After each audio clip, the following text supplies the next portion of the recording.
Oke, sambil menunggu yang lainnya, tadi ada yang tahu lagu yang saya putarkan judulnya apa? Les Champs-Élysées, Madame. Les Champs-Élysées. Itu merupakan nama apa kemarin? Jalan Jalan. yang terkenal Perancis, Madame. Jalan yang terkenal di Prancis. Kalau kalian lihat di sana tadi ya, ada beberapa penggambarannya. Nah, bangunan apa yang terkenal di jalan tersebut? Nah, yang sekarang juga sedang booming ya, karena sedang ditutup-tutup. Ada bangunan apa? De Trump. Ya, ya Supriyadi. Bukan Trom, bacanya de Triomphe. De Triomphe. Ya, itu ada yang tahu dibangun pada masa pemerintahannya siapa? De Triomphe yang terkenal dari Prancis, ada yang tahu? Napoleon Bonaparte, Madam. Napoleon Bonaparte, ya. Oke, itu intermezzo saja ya, karena kemarin kita juga sudah sempat membahas itu ya tentang Champs-Élysées. Saya minta kalian untuk mencari nama jalan tersebut, kemudian saya memberitahukan ada lagu ya. Karena kenapa? Di dalam belajar bahasa Prancis ya, apalagi nih rombel kalian ya yang sudah mulai berguguran ya orangnya ya. Yang sudah tidak masuk itu memang 2 orang. Seiring dengan berjalannya waktu ada 2 orang lagi nih, nggak tahu nih ada yang mau menyusul lagi apa enggak. Saya jujur antara sedih dan senang. Artinya sedih, waduh kok jadi mereteli ya gara-gara saya bilang seperti itu ya, tapi senang juga karena kalian memahami diri kalian masing-masing. Oh berarti ini bukan tempat saya khawatirnya ketika kalian memaksakan diri untuk belajar di sini, akhirnya tidak punya feeling ya, nggak punya perasaan, nggak punya passion di sini, dipaksa-paksa, nanti tertekan, baru sadarnya di semester-semester akhir gitu kan, banyak waktu, uang, tenaga, dan semuanya yang dibuang gitu ya. Saya senang karena kalian, tapi di sisi yang lain, saya waduh, ini siapa nih Kamelia? Oke. Nah, jadi di sisi yang lain saya juga khawatir nih jangan-jangan nanti akan disusul dengan teman-teman yang lainnya nanti pada habis gitu ya. Tapi semoga saja tidak. Saya sama-sama memberikan nasihatnya ketika memang kalian merasa bahwa ini bukan jalan kalian, tapi kalian punya modal atau punya keputusan yang lain, monggo silahkan. Tetapi kalau yang seperti saya itu bahasa Perancis bukan pilihan. Bahasa Perancis bukan menjadi cita-cita saya. Bahasa Perancis bukan yang saya elulukan dari dulu, makanya saya jadi seperti ini, bukan. Tapi saya tidak punya uang. Gampangnya begitu. Ya, kalau saya boleh memilih, saya lebih pengen jadi polwan. Ya, dulu saya pengennya kuliahnya di IPDN waktu itu karena saya memang anak semi militer gitu ya, anak pramuka, anak paskibra gitu, memang senang dunia-dunia yang seperti itu. Teman-teman saya ya banyak yang jadi polwan, polisi, tentara kayak gitu. Atau kalau enggak ya bidan yang langsung kerja ya. Kalau lulus profesinya jelas. Jadi polisi, jadi tentara, jadi bidan gitu. Kalau bahasa Prancis mau jadi apa belum tahu gitu kan. Tetapi satu hal yang saya ingat adalah kita nggak tahu masa depan. Kenapa saya milih Prancis waktu itu? Bahasa Prancis, sastra Prancis sama aja. Malah sastra Prancis itu semakin kesini saya semakin tahu, oh lebih ini. Gitu. Nanti saya sampaikan. Ketika saya memilih untuk bahasa Prancis, kenapa? Ini sambil nunggu teman-teman yang lain masuk ya. Saya punya anggapan begini. Saya kalau jadi ikan yang besar, di tempat yang besar, sama-sama besarnya, pasti saya akan kalah. Contohnya saya anak IPA, ya kan, saya senang matematika, fisika, kimia, gitu ya. Tapi kalau saya nanti ngumpul sama anak-anak pinter, ya udah saya sama aja gitu kan. Ibaratnya saya nggak mencolok. Apalagi dulu saya lulus SMA nggak langsung kuliah. Saya kerja dulu ya, saya kerja di pabrik, bat nyamuk, saya kerja di toko buku. Yang otomatis saya berpikir saya tidak sama seperti teman-teman yang fresh graduate SMA gitu ya. Akhirnya saya memutuskan untuk ambil bahasa Perancis. Oke, nggak apa-apa. Waktu itu saya sudah mau tinggal, tapi almarhumah ibu saya nggak usah diambil aja gitu kan, mumpung negeri. Tapi bayarnya mahal, Bu. Jadi waktu itu kalau saya masuk kuliah 2007, saya hanya bayar sekitar 3,4. Tapi karena saya masuk 2008, ternyata bayarnya 6.300.000 gitu. Buat saya waktu itu bayar uang gedung segitu tuh sangat-sangat berat gitu. Akhirnya ibu saya gimana caranya biar saya kuliah. Makanya saya ingat bagaimana perjuangan ibu saya, meskipun jujur waktu awal-awal masuk bahasa praktis rasanya pengen nangis gitu. Mau belajar apa sih? Kita apalagi teman-teman saya yang udah bidan, masuk perawat, masuk polisi, itu kan udah jelas ya mereka lulus bakalan jadi apa. Kalau saya itu bakalan jadi apa kayak gitu. Jadi beberapa waktu itu saya masih ini. Tetapi saya ingat bagaimana perjuangan ibu saya, keluarga saya, gotong royong ngumpulin uang sekian untuk saya bisa masuk. Kalian tahu nggak? Ini belum pernah saya ceritakan kepada mahasiswa baru. Saya itu ketika daftar UNES ikut SNMPTN kalau nggak zamannya kalian. Saya itu daftar STAN. Jadi saya diem-diem, saya nggak bilang sama keluarga saya daftar STAN. Dan saya yakin saya lolos di situ, ya kan. Nggak tahu kenapa, Pak. Karena saya sudah pernah 2007 saya pernah, 2008 akhirnya saya ngulang lagi. Gitu. Tapi waktu pengumuman STAN saya nggak lihat sama sekali. Dan saya memutuskan untuk tidak lihat pengumuman saya lolos atau enggak. Kenapa? Karena saya sudah masuk UNES.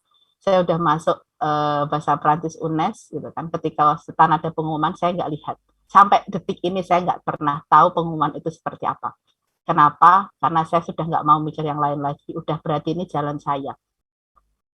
Saya nggak mau, kalau saya punya uang, saya keluar dari UNES, saya ambil STAN kayak teman saya yang itu di UNES waktu itu teknik kimia. Dia akhirnya keluar dari teknik kimia, dia ambil di UNES, ambil di STAN. Tapi saya nggak bisa karena saya nggak punya uang, saya nggak punya pilihan. Pilihan saya cuma satu, saya punya otak, saya punya kemauan, saya gigih dalam bertahan. Gitu kan. Akhirnya saya tetap di bahasa Perancis. Gitu kan. Saya harus selesaikan ini, lulus cari kerja. Dulu saya mikirnya ya udahlah kerja di bank nggak apa-apa, kayak yang penting dapat uang. Tapi karena kemampuan selalu dilatih, ya bahasa Perancis menjadi modal saya. Akhirnya saya hampir tidak pernah nyari kerjaan yang di luar. Ya saya pernah daftar ke Pertamina, pernah mendaftar ke BNI, tapi kebetulan kok yang itu bukan rezeki saya. Akhirnya saya dapat beasiswa S2, kemudian saya dapat beasiswa ke luar negeri. Ketika saya belum lulus S2, saya sudah jadi dosen di UNES, saya diminta untuk mengajar gitu ya. Dan itu modalnya bukan karena ongkang-ongkang, tapi kita membuktikan dengan kemampuan. Gitu ya. Jadi ini kemarin sahabat Tegar yang ngasih informasi ke saya, Madam, ini sudah ada yang mengundurkan diri lagi gitu. Jadi totalnya 4. Saya sampai masa itu saya kepikiran gitu. Aduh, ini jangan-jangan gara-gara saya gitu ya. Gara-gara saya bilang udah kalau kalian ini bukan jalan kalian, kalian keluar aja gitu ya. Tapi bukan berarti saya mengusir kalian, itu bukan ya, tapi saya ingin menunjukkan karena di tengah jalan banyak sekali mahasiswa yang seperti itu dan saya jujur sedih gitu kan, karena sadarnya setelah sekian lama gitu kan. Akhirnya kan banyak waktu, uang, tenaga, pikiran yang dibuang gitu. Makanya kalau sudah tahu dari awal nggak apa-apa. Tapi bagi yang kalian yang memilih untuk bertahan gitu kan, saya juga memberikan semangat dengan cerita saya tadi gitu kan. Ini bukan pilihan utama saya. Ini bukan sesuatu yang sangat-sangat saya suka pada awalnya, bukan. Tapi ternyata ini yang memberikan masa depan ke saya sampai saya bisa jadi dosen seperti ini. Saya dulu nggak kebayang. Gitu ya. Jadi malah saya diberikan apa ya, masa depan yang alhamdulillah cemerlang dari hal yang awalnya dulu saya tidak begitu suka. Akhirnya saya belajar, saya berusaha mencintai. Kenapa saya tadi putarkan hal-hal yang seperti lagu gitu ya. Kemudian saya cerita-cerita yang ringan-ringan, karena ketika kita mau belajar sesuatu, kayak saya cari belajar bahasa Prancis gini ya, saya cari sesuatu yang saya cintai. Pernah nggak sekarang, kalian kan sudah sastra Prancis ya, sekarang kalau lihat kecil-kecil, lihat bolpen ada tulisannya bahasa Prancis atau icon-icon Prancis, langsung ini nggak, langsung celing gitu, nggak langsung, ini ada tulisan, ada bahasa Prancisnya, ngerasa ada sesuatu nggak di perasaannya, di hatinya, oh saya tahu artinya ini. Ada rasa seneng nggak ketika melihat iklan, melihat barang yang ada Prancis-Prancisnya kayak gitu, seneng nggak? Jadi oh itu ada eventnya, oh ini L'Arc de Triomphe, oh ini Musée du Louvre. Kenapa? Ya, saya juga dulu memesankan kepada mahasiswa yang sudah lama-lama gitu ya, cintai bahasa Prancis yang sedang kalian pelajari dari apapun. Ya. Oh, dari lagu, dari tempat-tempatnya. Kalian buat impian.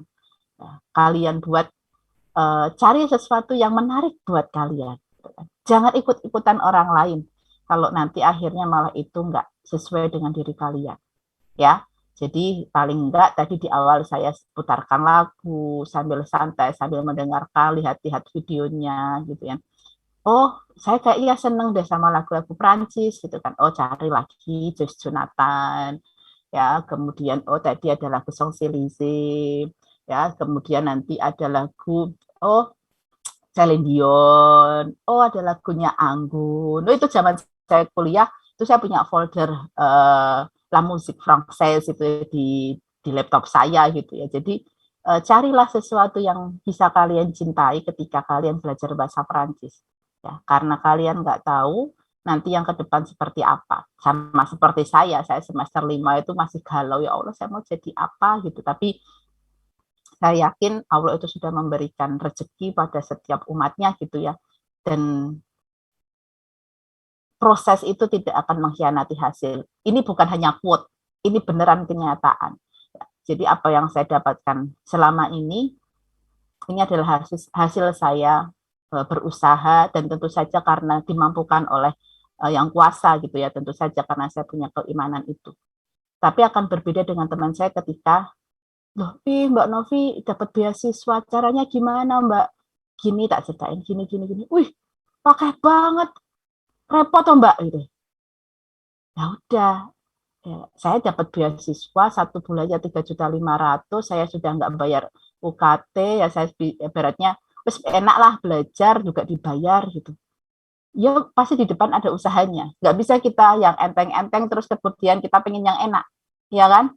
Nggak ngapa-ngapain kemudian dapat rezeki nomplok beasiswa, ya nggak mungkin. Wah bisa keluar negeri gitu ya. Wah gimana? Dia bikin proposal terus kayak gini gitu kan.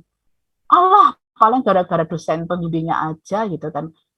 Lu kata siapa gitu. Saya sampai ibaratnya saya mengorbankan waktu untuk tidak jalan-jalan sama teman-teman saya ke Jombang waktu itu ya, karena saya sedang mempersiapkan proposal, dan teman-teman saya waktu S2 tahu ini adalah yang saya kejar. Akhirnya mereka mendukung saya, udah nggak apa-apa Pika, kamu nggak ikut gitu. Saya ingat banget itu, saya sedang mempersiapkan untuk bikin proposal itu. Kalau saya milih enaknya, saya milih jalan-jalan, ya kan?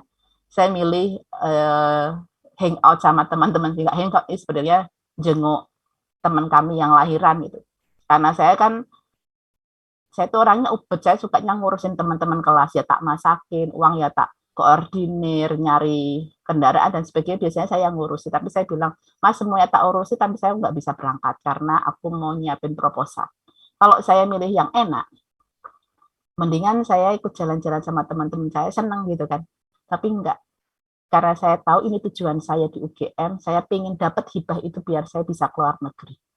Akhirnya sangat berat hati, saya nggak ikut teman-teman saya jalan-jalan, karena akhirnya saya mempersiapkan proposal saya, kan. Meskipun ya akhirnya sore-sore saya hibur saya dengan saya nonton bioskop gitu sama teman saya, gitu. Saya masih ingat cerita itu karena dan ini saya sering ceritakan ke mahasiswa apa, karena nggak mungkin sesuatu yang bagus, sesuatu yang cemerlang di masa depan diraih dengan yang enteng-enteng kecuali kalian anak sultan gitu ya.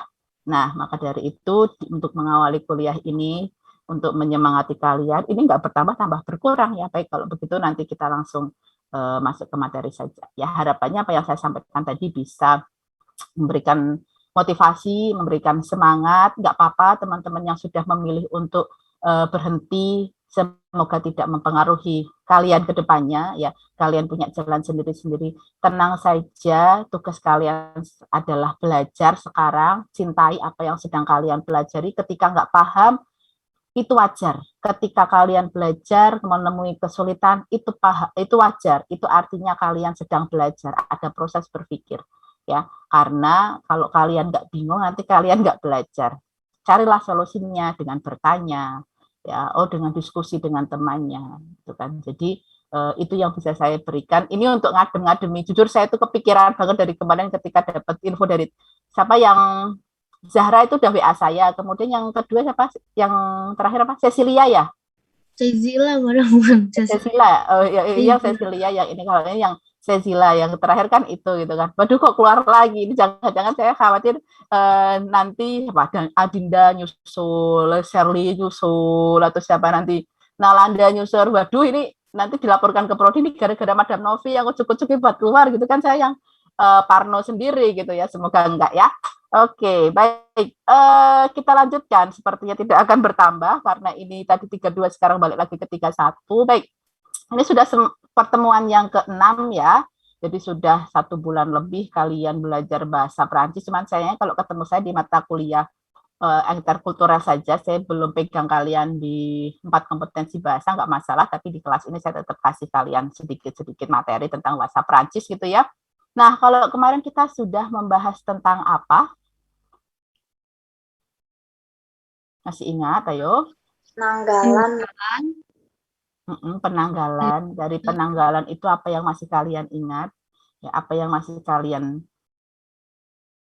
simpan di kepala? Yuk, siapa yang mau? Saya boleh, Madam. Ya, silakan Mahadinda. Jadi kan kemarin itu tentang penanggalan, Madam. Di dunia ada beberapa jenis kalender, contohnya kalender Julian, Masehi, Saka India, dan lain-lain. Ada pula kalender revolusi Prancis. Kalender revolusi Prancis, kalender yang dibuat atau ditetapkan selama revolusi Prancis dan digunakan oleh pemerintah Prancis sekitar 12 tahun. Pada kalender Prancis juga ditandai oleh warna. Warna biru biasanya untuk libur nasional, warna merah muda untuk hari peringatan Inggris dan Prancis, atau disebut juga peristiwa penting, dan untuk warna merah tua untuk libur musim panas sampai dingin. Hari kemerdekaan Prancis pada tanggal 14 Juli, dan untuk musim yang ada di Prancis ada 4 musim, yaitu musim semi, panas, gugur, dan dingin. Biasanya orang Prancis membawa bunga krisan untuk orang yang sudah meninggal, dan biasanya itu pada bulan November sampai Agustus. Dan untuk tahun ajaran baru biasanya dimulai pada bulan September dan berakhir di bulan Juli untuk liburan musim panas. Oke, ya tadi minggu yang lalu saya memberikan sedikit gambaran persamaan gitu ya, meskipun nggak sama-sama banget antara budaya Prancis dan budaya Indonesia. Kalau di Indonesia ada nyadran gitu ya, nyekar gitu ya. Nah, kalau untuk di Prancis kemarin masih ingat ada La Fête de la Toussaint. La Fête de la Toussaint. Ya, kalian sudah lihat kemarin video yang memperlihatkan makam-makamnya. Nah, sekarang coba bandingkan antara makam yang ada di Indonesia dan ada yang di Prancis, lebih menyeramkan yang mana? Coba kalau kalian ke Prancis nggak tahu kalau itu makam, kira-kira takut nggak? Dengan gambaran yang kemarin kalian sempat lihat sekilas.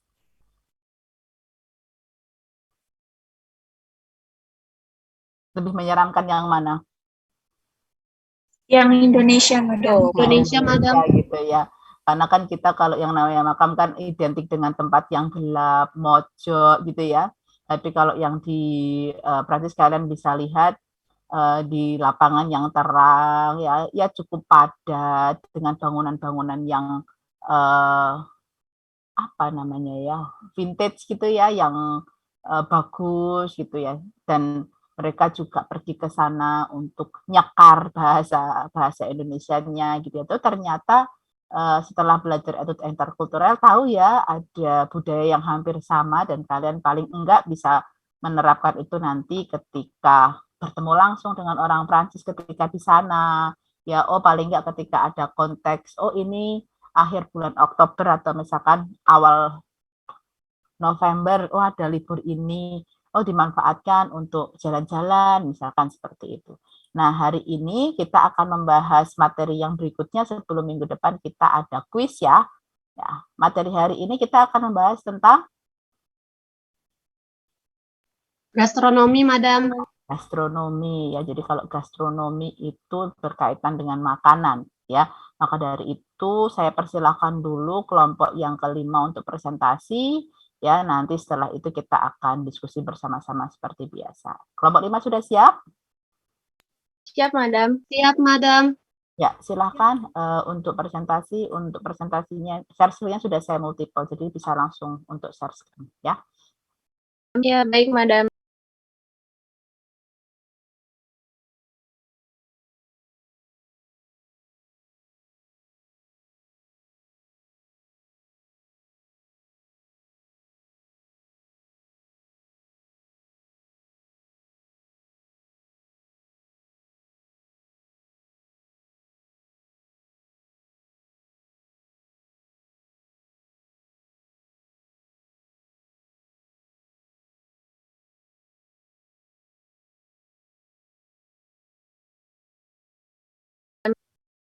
Bonjour, Madame et mes amis. Saya Sherly Alin Fasyarani dari kelompok 5.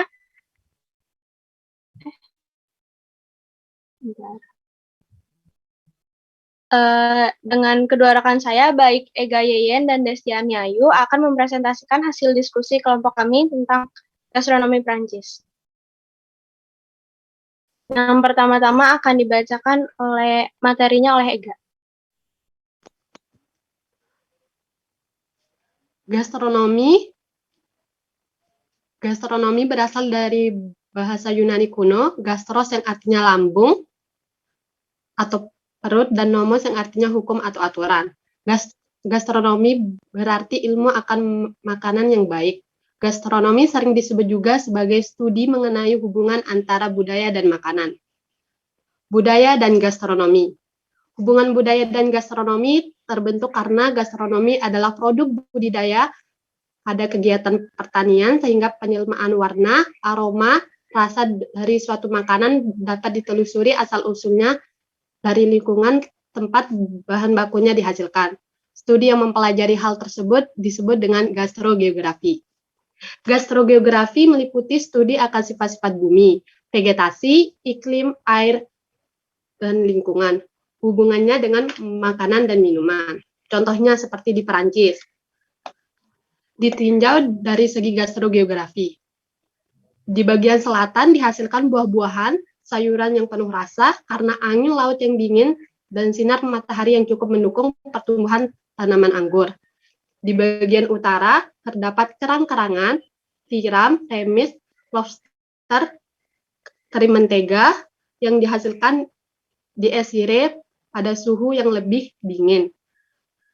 Makanan pokok yang dapat disimpan sepanjang musim dingin dapat ditemui di bagian tengah, timur, dan tenggara negara tersebut. Berdasarkan perbedaan daerah tersebut, masing-masing daerah memiliki makanan khas yang berbeda-beda. Sekian.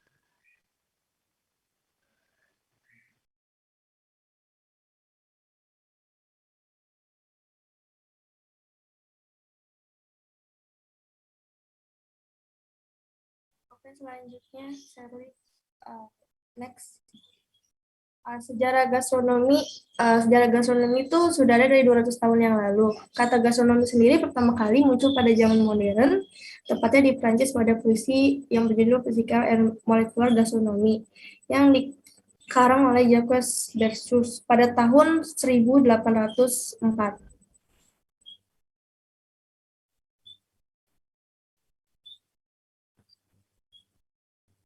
Selanjutnya,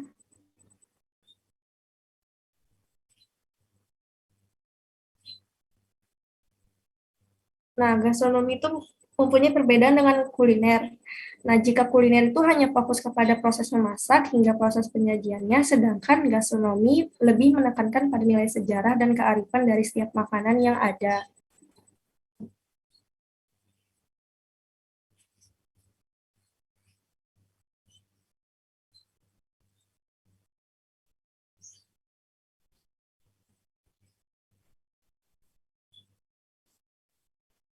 Sekarang ke gastronomi Prancis, sebagai warisan budaya dan identitas mereka, masyarakat Prancis menganggap tradisi gastronomi sebagai salah satu elemen penting yang tidak pernah terlewat dalam perayaan atau momen-momen penting seperti ulang tahun dan pernikahan. Tradisi tersebut dinilai dapat mempererat hubungan antar individu satu sama lain. Selain itu, masakan Prancis mendapat penghargaan sebagai warisan budaya dunia UNESCO pada tanggal 16 November 2010 di Nairobi, Kenya, yang disambut hangat oleh Perdana Menteri François Fillon. Selanjutnya akan dibawakan oleh Shirley.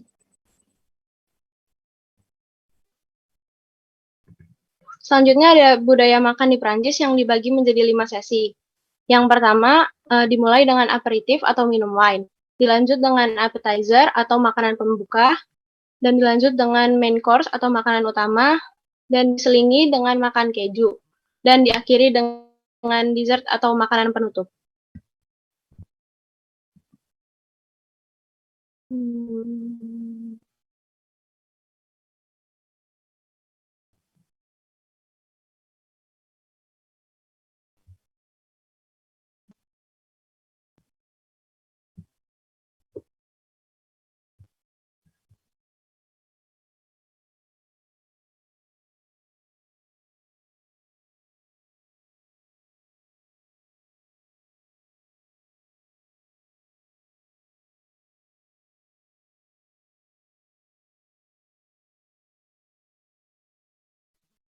Selanjutnya ada contoh makanan dari Prancis. Yang pertama ada tart tartang, yaitu pie apple dan peach. Yang kedua ada crepes, olahan susu dan tepung. Yang ketiga ada creme brulee, olahan susu vanila dan buah-buahan.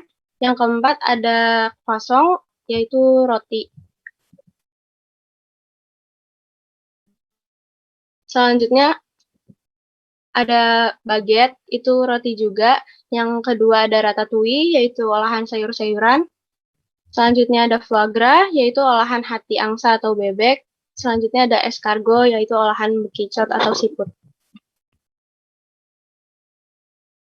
Yang terakhir ada gastronomi Indonesia. Gastronomi Indonesia itu terbentuk dari perpaduan budaya serta makanan dari India, Timur Tengah, Tiongkok, Portugis, dan Belanda.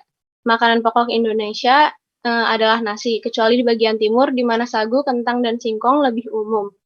Seperti di negara-negara di daerah Asia Tenggara, makanan lauk pauk di Indonesia disajikan lebih sedikit dibanding dengan makanan pokoknya. Masakan khas Indonesia biasanya dihidangkan di saat tertentu seperti di hari raya Lebaran, hari raya Nyepi, maupun Selamatan. Makanan yang dihidangkan pun berbeda-beda menyesuaikan dengan perayaannya. Sekian hasil diskusi kami yang telah kami presentasikan. Jika ada yang ingin bertanya, kita membuka 3 pertanyaan untuk materi ini. Silahkan. Saya mau bertanya.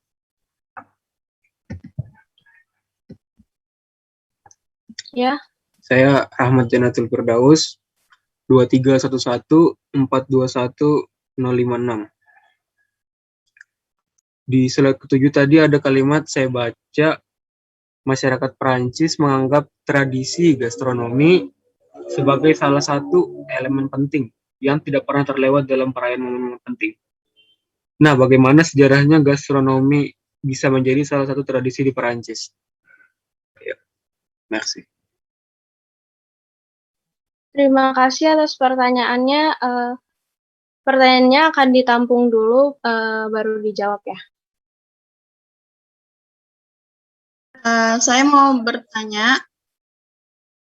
Saya Alia Syarvina 2311, 42, 10, 49. Tadi saya ada lihat kalau ada 5 tradisi, 5 sesi di budaya makan. Itu apakah semuanya harus diikuti dari 1 sampai 5?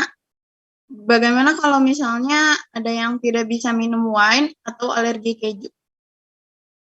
Apakah tidak apa-apa untuk melewati sesi tersebut? Terima kasih. Terima kasih atas pertanyaannya. Dilanjut jika ada yang ingin bertanya lagi. Saya ingin bertanya. Saya Laila Nalanda dengan NIM 2311421051. Tadi kalau tidak salah di slide ke-6 itu kan ada perbedaan dari gastronomi dan kuliner. Nah, apakah ada makanan yang terlahir dari ciri gastronomi Prancis dan Indonesia, jadi kayak digabungin gitu?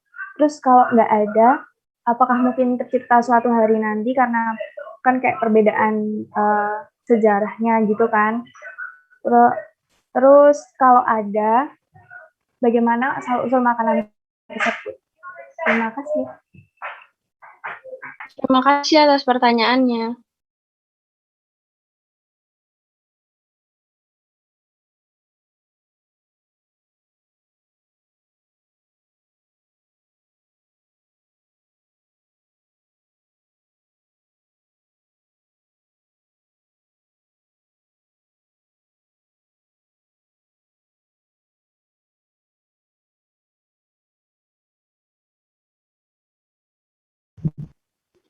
Saya akan menjawab pertanyaan dari Alia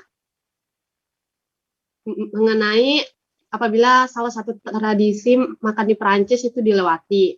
Menurut pemahaman kami, jika salah satu dari 5 tradisi makanan Perancis itu dilewati, itu tidak masalah.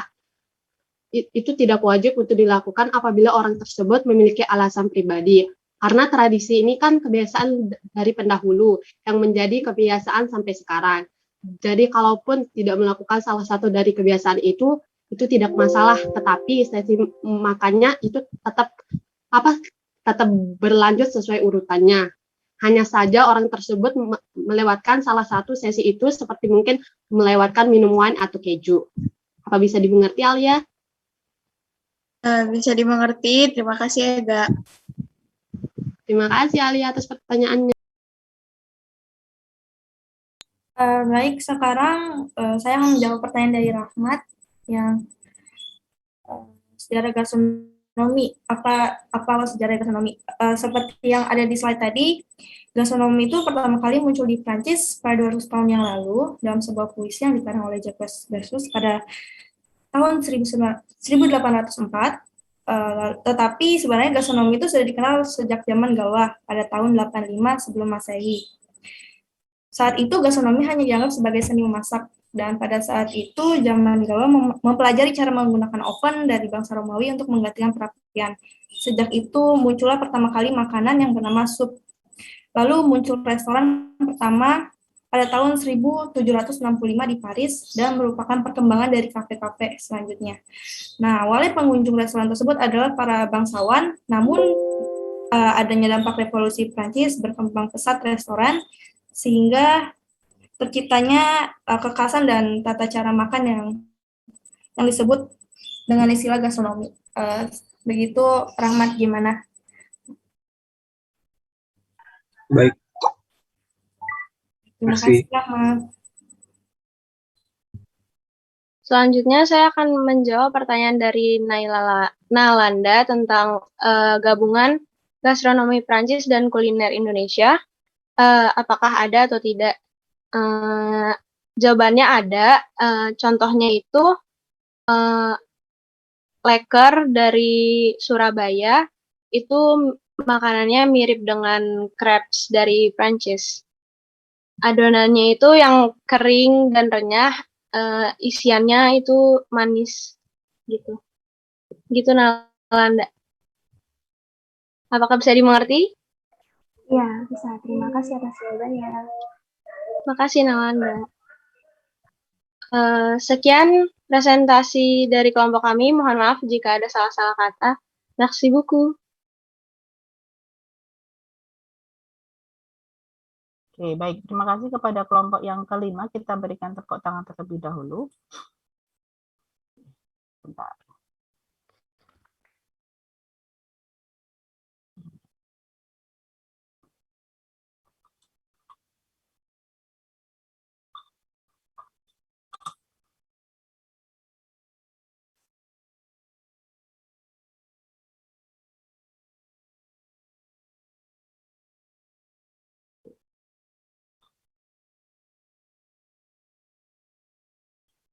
Nah, ketika kita berbicara tentang makanan Prancis sampai saat ini ya tentang gastronomi ya, meskipun sebenarnya kalau gastronomi tidak hanya tentang makanan saja tapi tentang budayanya juga gitu ya. Apalagi kita tahu yang namanya Prancis gitu ya, kita langsung tertuju pada fashionnya ya kan, kepada kulinernya yang mahal, yang enak gitu ya.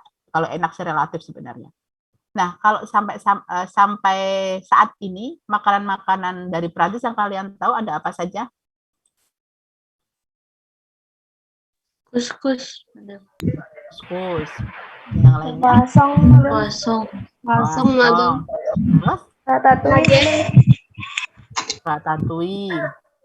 Pernah lihat film Ratatouille ya? Terus ada apa lagi? Panini. Apa? Panini, Madam. Suaranya nggak berisik ya?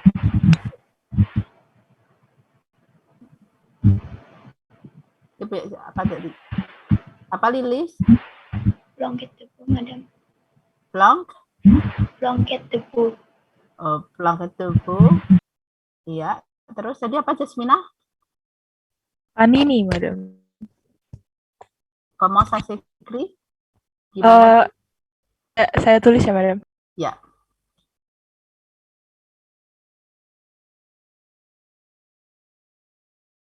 Oke, Panini, oui.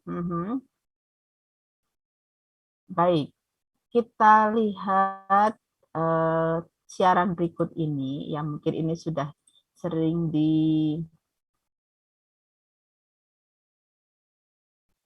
keseharian kalian. Sebentar, saya share ya. Oh, oke.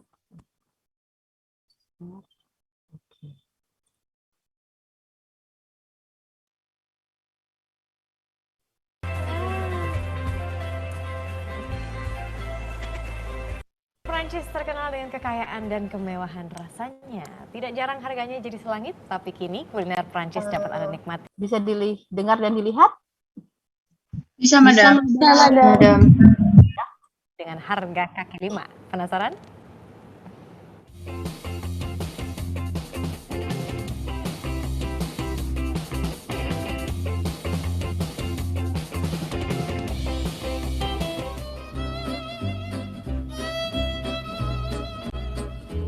Menikmati kuliner khas Prancis, biasanya kita harus bersiap merogoh kocek cukup dalam. Namun, di sebuah restoran di Bilangan Kemang, Jakarta Selatan, kita tak perlu khawatir.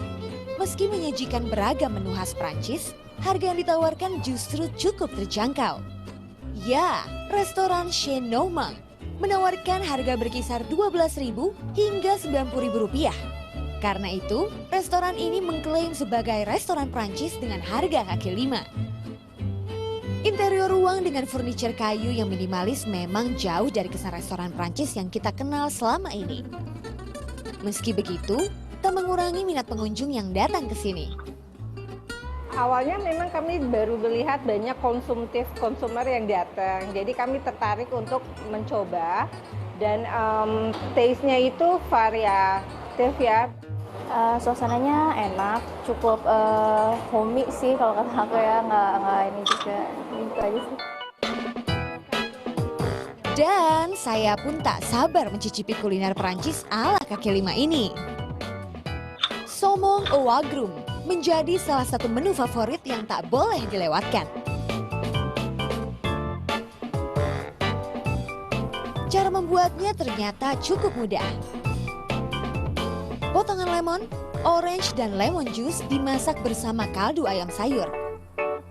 Lalu tumpuk salmon di atas potongan lemon, masukkan rosemary, dill, garam, black pepper, tutup dan diamkan beberapa saat. Sambil menunggu salmon matang, tumis bawang putih, tambahkan kaldu ayam sayur, dan masukkan bayam. Setelah layu, angkat. Tambahkan sedikit butter. Terakhir, sajian pelengkap menggunakan orange sauce. Untuk membuatnya, masukkan orange juice dan tepung serta butter. Aduk hingga mengental lalu angkat.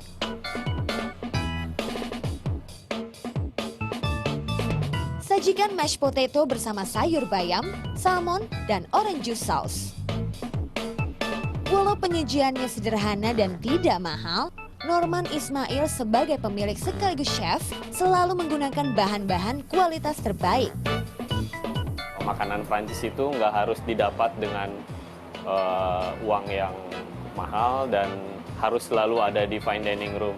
Dengan warung seperti ini tanpa mengurangi kualitas bahan makanan, kualitas rasa, kebersihan, kita bisa menjual harga yang sangat reasonable.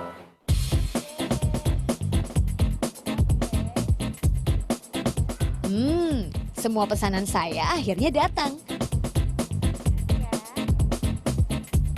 Sebagai pembuka, saya memilih escargot du champignon atau jamur bekicot. Ini merupakan jamuan paling terkenal dari Prancis. Makanan ini diolah dari campuran bekicot dan jamur dengan tambahan bumbu bawang putih, butter, peterseli, dan garam. Teksturnya lembut dan kenyal dengan rasa yang sangat lezat. Masih belum puas, saya mau lanjut ke menu kedua. Maigre du canard orange, sajian bebek dengan mashed potato, buncis, dan siraman saus blueberry. Rasa manis saus blueberry tercampur dengan gurihnya campuran keju, krim, dan butter. Nikmat. Dan ini dia pesanan utama saya, saumon au agrumes atau salmon citrus. Seperti makanan khas Prancis lainnya, bumbu masakan tidak terlalu kuat. Namun sangat pas ketika dicampur dengan rasa asin dan gurih mashed potato. Selain itu, paduan orange juice yang kental memberikan rasa segar.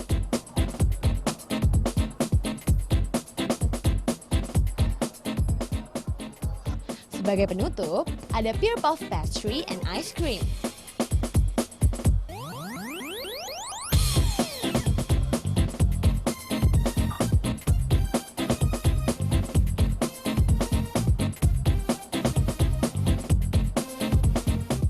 Pear puff pastry and ice. Oke. Ya, jangan ngiler ya, nonton makanan jadi hawanya jadi lapar. Tapi kalian ini masih di jam aman nih, belum jam-jam yang lapar banget ya. Udah habis sarapan, nanti waktunya makan siang masih agak lama gitu ya.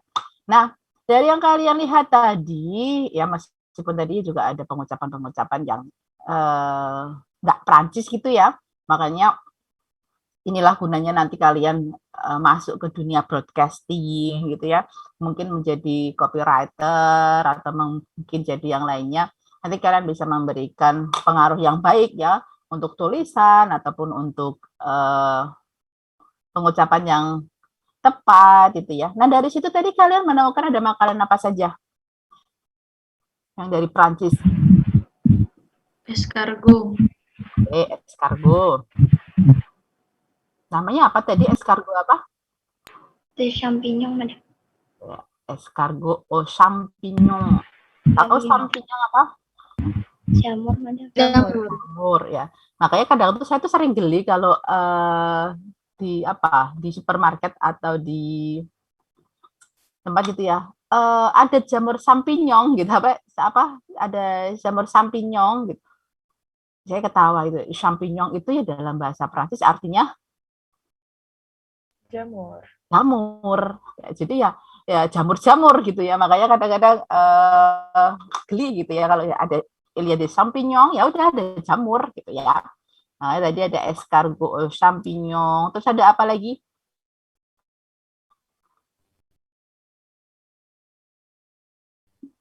Apa yang masih diingat tadi?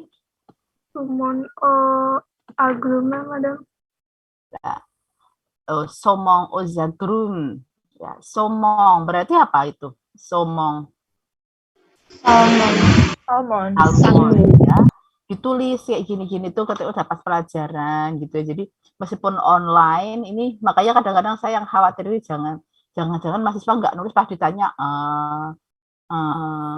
lupa madam nggak nyatet kayak gitu. Jadi kalau pas ini kan ketahuan kalau pas offline ya. Kalau pas offline ketika kelas saya salah jawab tak coret tangannya, tak coret jidatnya gitu ya. Jadi kalau di kelas saya nggak fokus nanti jawabnya salah pasti akan keluar dengan banyak coretan entah di jidat ya entah di tangan bentuknya bisa bintang bisa payung macam-macam kan kalau di sini saya nggak bisa ya jadi kalau makanya ayo dicatat gitu beneran bukan untuk saya gitu ya tapi nanti kalian kalau udah punya kosakata dicatat itu niatnya nggak belajar pasti nempel ya nggak jadi kan kita nggak niat belajar tuh tapi karena kita nyatet itu otak merekam gitu ya. Oke, tadi ada somong ya. Tulisannya gimana? Kamu saya sekri?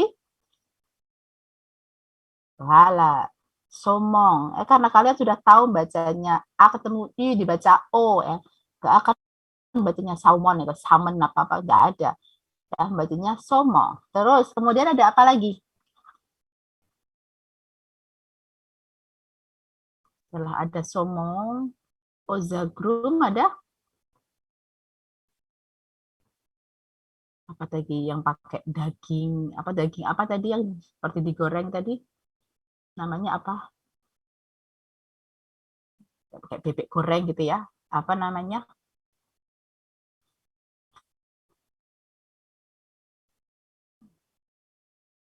Wah, jangan-jangan kalian sudah amnesia ini apa ada yang ingat tadi namanya apa makanannya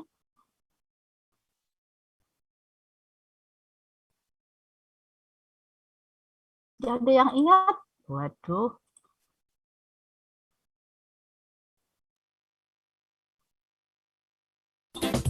Masih belum puas. Saya mau lanjut ke menu kedua. Maigre du canard orange. Sajian bebek dengan mashed potato, buncis, dan siraman saus. Oke, apa namanya tadi? Maigre du canard orange. Kana, ada yang tahu kana? Le canard. Jadi kalau nggak tahu ya caranya, yang paling gampang daripada pakai Google Translate, itu saya lebih senang pakai Google Image.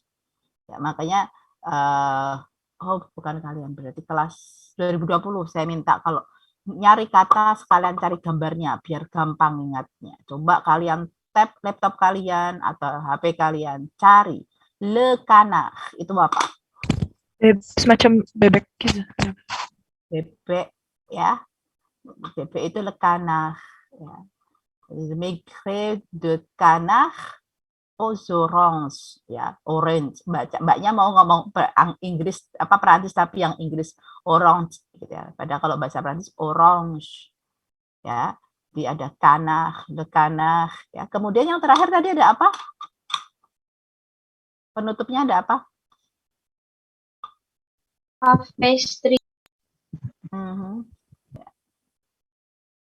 Es krim gitu ya, apa itu? Es krim bahasa Perancisnya apa? Nggak ada ice cream dalam bahasa Perancis. La glace.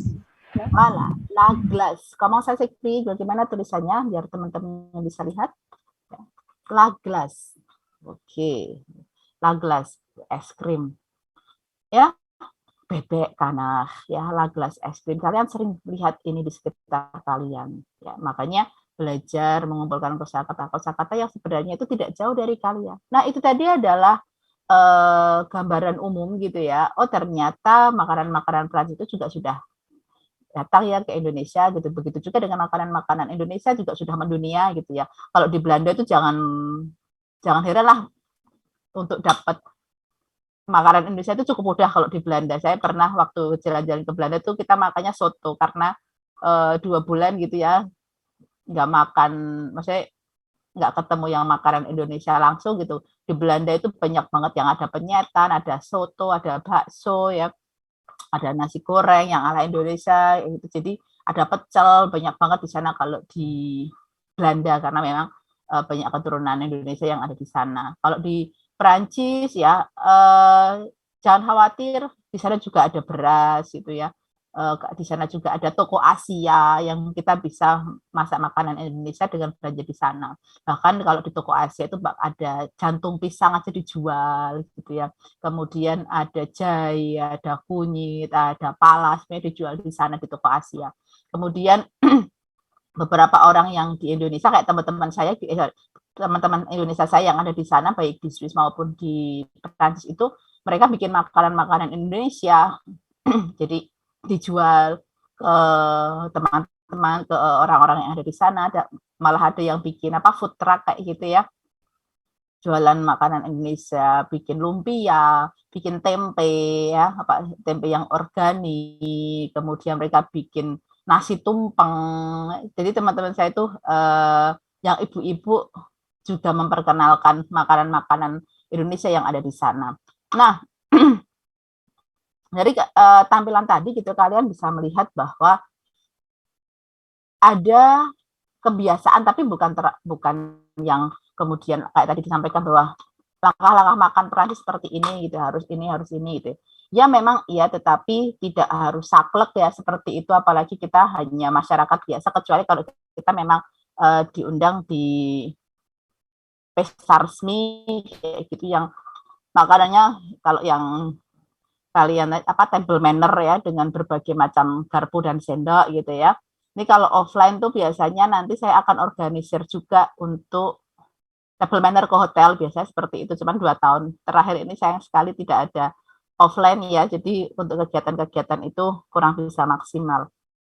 Nah, kalau di Indonesia gitu kan, ada nggak budaya makan pembuka, makan penutup, makan utama? Kalau kalian pakai seperti itu? Tidak ada. Pokoknya asal makan gitu ya, yang penting kenyang ya. Makan nasi itu kan, sebelum makan nasi ya jajan es krim dulu gitu ya. Nah, nanti kita akan lihat kalau di Prancis seperti apa. Nah, kita lihat setelah tadi yang ada di Indonesia, kita mengenal makanan-makanan Prancis yang ada di Indonesia. Nah, ini saya akan putarkan satu video dari UNESCO ya, karena gastronomi Prancis ini termasuk warisan budaya kalau bahasa Indonesianya seperti itu. Nah, kita lihat terlebih dahulu, nanti akan saya lanjutkan dengan pembahasan yang berikutnya.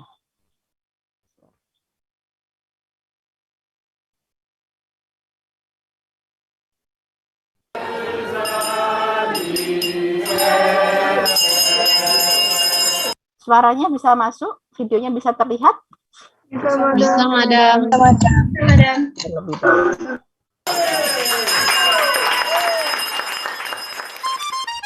Dans toutes les circonstances heureuses de leur existence, les Français se retrouvent autour d'un repas gastronomique. Pour 95% des Français, le repas gastronomique est un élément essentiel de leur patrimoine et de leur identité. Le repas gastronomique est pour les Français une pratique sociale ritualisant le plaisir d'être ensemble.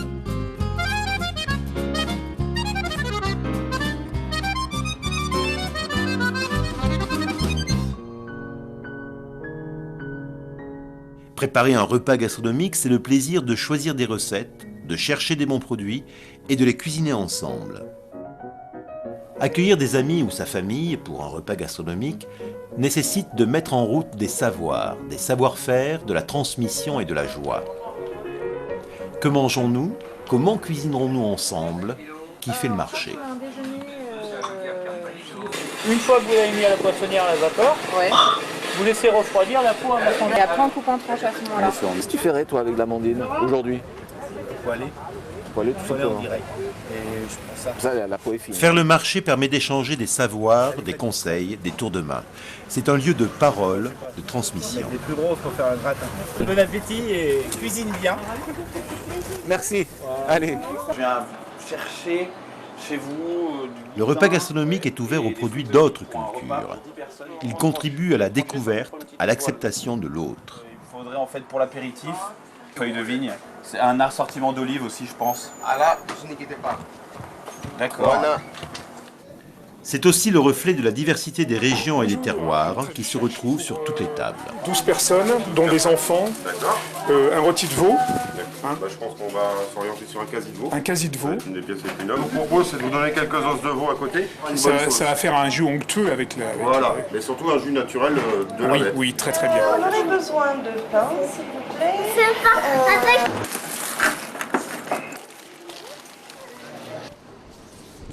Je voulais composer un petit plateau qui illustre ce qui est bon en cette saison. C'est la bonne saison dans le sens où en ce moment, en fin de printemps, début d'été, les animaux, les vaches sont dehors, elles sont dans les pâtures, c'est plutôt la période où les pâtures sont riches et bien parfumées, donc ça donne...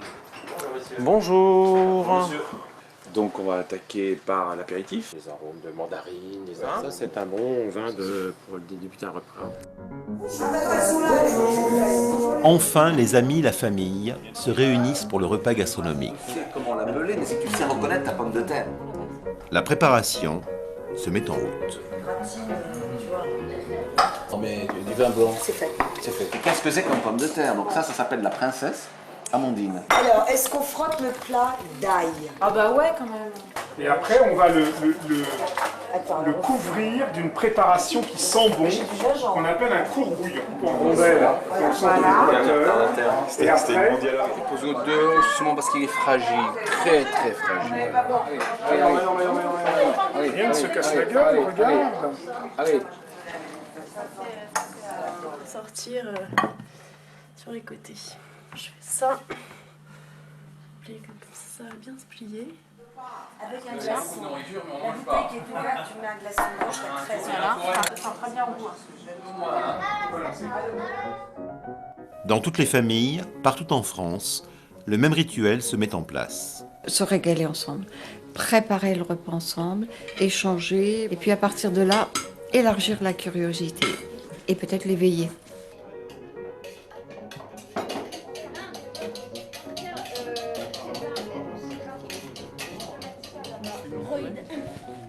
Les parents transmettent les savoirs et les gestes aux enfants.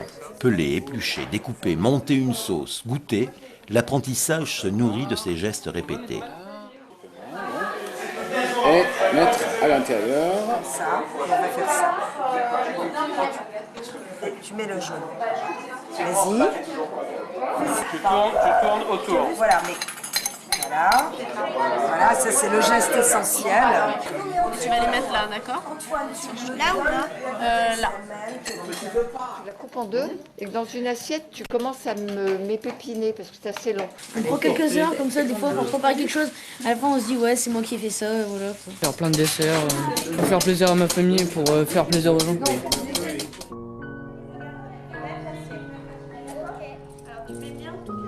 Bien sûr, le repas gastronomique, ce n'est pas que manger. C'est un moment ritualisé. Dresser la table respecte un code précis où les enfants s'essayent au pliage des serviettes après une utilisation des verres et s'appliquent à l'installation des couverts. Tout est en place, les services du fromage et du vin se préparent.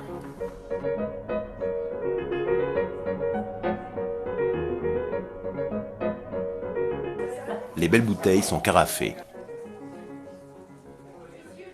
Le repas gastronomique respecte l'ordre des mets et des services à la française.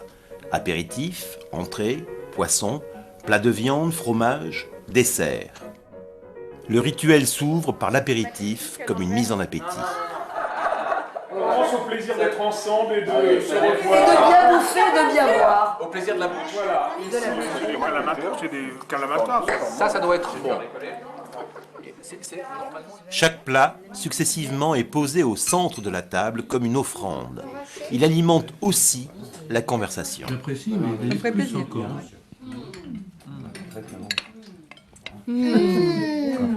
Si Un vous voulez velouté avec transformer des ça- persil. Bon, est-ce que tu mets de la cannelle? Ouais, je sais pas, je vais goûter. Et avec un petit peu de une cerfeuil, entrée de ça peut faire un réveillon. velouté d'excellent. Ça, c'est facile à faire. Merci. Il arrive. Bon appétit. Non, vous ne commencez rien. Il y a une petite tombée de persil sur la grille. Pour symboliser le partage, les grosses pièces sont découpées à table. Ça va. Non. Après, ça a été après. Ça, c'est les années 70.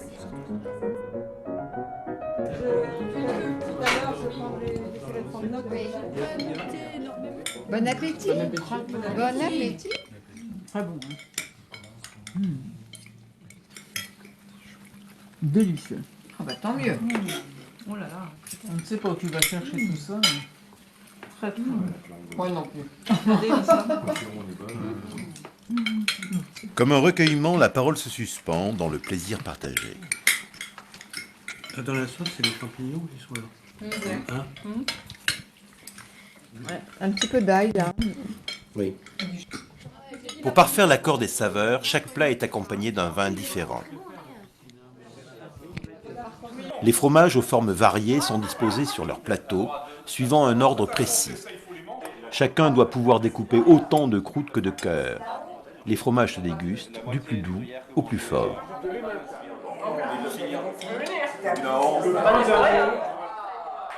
Plus que dans les repas de tous les jours, les desserts, les douceurs accompagnent toujours le repas gastronomique.